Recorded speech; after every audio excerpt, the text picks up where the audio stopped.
જય જવાન જય કિસાન. આ જો મિત્રો હવે પાણી ભરી ગયું હતું એટલે હવે ખેતર ભરાતું છે અને પાણી આ બધું વધારે વરસાદથી આ બધું બોળી ગયું હતું. ખૂબ પાણી ભરાયું હતું અને પાણી પાણી જતું રહ્યું તો હવે જો જીસીબીથી બધાવા હર્યા. આ મિત્રો હવે હજી તો લીલું સમાજમાં લાદવા વળે એવી જમી પડી છે.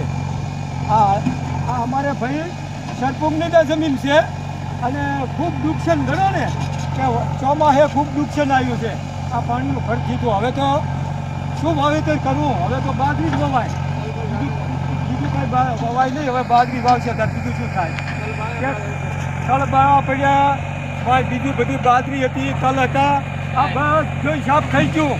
એટલે હવે જુઓ તમે મિત્રો, પાણી બધું બહાર જતું રહ્યું તો એટલે જીસીબી કામ કરે એનું પાળો બાંધે એનો કાપું બાંધે અને હવે બધું વાવેતર હવે થશે.